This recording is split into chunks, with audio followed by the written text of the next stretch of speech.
Outsourcing ঘরে বসে আপনার সামনে সুযোগ বিশ্বের যে কোনো জায়গায় চাকরির, যেখানে সফল ক্যারিয়ার গড়তে কোনো বাধা নেই প্রতিবন্ধীদেরও।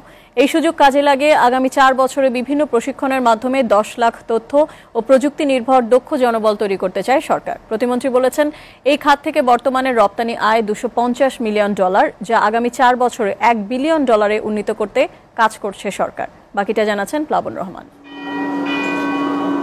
জন্মের 2 বছরের মাথায় পোলিও রোগে আক্রান্ত, অনেক চেষ্টা করেও এড়ানো যায়নি জাহিদের এমন পরিণতি। তাই বলে দমে যাননি জাহিদ। নানা প্রতিকূলতা সত্ত্বেও শেষ করেছেন BBA MBA। শুধু তাই নয়, প্রতিভার স্বাক্ষর হিসেবে জাহিদ এখন একজন দক্ষ ফ্রিল্যান্সারের নাম। স্বীকৃতি স্বরূপ এসব পুরস্কার তারই অর্জন। আমার যে ব্যারিয়ারটুকু আমি নিজে পায়ে হেঁটে বাইরে যেতে পারি না, and it's give me that opportunity to stay at home and work from home. আমি এই পর্যন্ত ওডেস্কের প্রোফাইলে আমার 4500 ঘন্টা কাজ আছে, আর প্রায় 75টা ক্লায়েন্টের সাথে আমি কাজ করেছি। কামাই করে খাওয়াইবো বা আমার যে ইয়ে করে সেই চিন্তা আমি করিনি। আমার একটি ছেলে, আল্লাহর রহমতে আমার কোনো খুঁড়ি ছিল না, আমার ছেলে একমাত্র আমার খুঁড়ি দাঁড়ায় গেছে। দক্ষ ফ্রিল্যান্সারদের অনেকেই খুলেছেন নিজস্ব প্রতিষ্ঠান। অন্যদের প্রশিক্ষণ দেওয়ার পাশাপাশি এসব প্রতিষ্ঠানে কাজ করছেন প্রশিক্ষিত জনবল, যাদের নির্দিষ্ট কোনো অফিস নেই, নির্দিষ্ট কর্মঘণ্টা। সবাই ডলার আয় করার পাশাপাশি বেশ উপভোগ করছেন আউটসোর্সিং। এই সেক্টরে কাজের ধরনের কোনো অভাব নেই, ছোট ছোট, কিন্তু আমাদের যে কোনো একটা এরিয়ায় এক্সপার্ট লেভেলটা লাগবে। ফিউচারটা আমার কাছে যেটা মনে হয়, এটা খুব ব্রাইট। ওয়ার্ল্ডের যে ট্রেন্ড, যেটা সব কিছু কয়েকদিন পরে কম্পিউটারাইজড হয়ে যাবে, নেক্সটে আমি হয়তো এই ফিল্ডে লিড করতে পারবো। এই সুযোগই কাজে লাগাচ্ছে বর্তমান সরকার।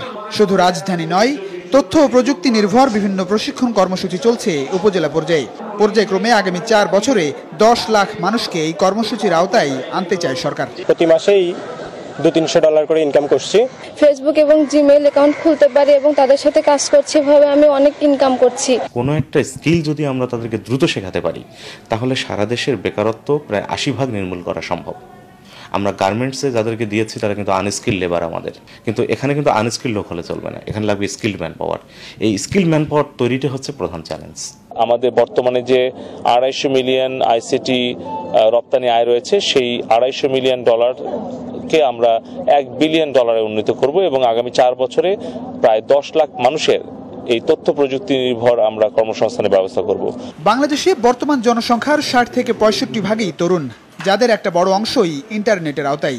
পর্যায়ক্রমে সব মানুষকে দ্রুতগতির ইন্টারনেটের আওতায় আনতে চায় সরকার, যাতে করে আগ্রহ থাকলেই বিশ্বের যে কোনো দেশের চাকরি থাকবে আপনার হাতের নাগালে। এসব সফটওয়্যার ডেভেলপাররা এখানে বসে শুধুমাত্র বাংলাদেশের কাজই করছেন না, আমেরিকা, কানাডা সহ পৃথিবীর বিভিন্ন দেশের কাজ করছেন ঘরে বসেই। আপনিও করতে পারেন আউটসোর্সিং। আর এক্ষেত্রে গার্মেন্টস সেক্টরকেও বৈদেশিক মুদ্রা অর্জনের ক্ষেত্রে ছাড়িয়ে যেতে পারে সম্ভাবনাময় এই প্রযুক্তি খাত। তবে সফল হতে বিকল্প নেই ধৈর্যের সঙ্গে পরিশ্রমের। প্লাবন রহমান, এসিটিভি, ঢাকা।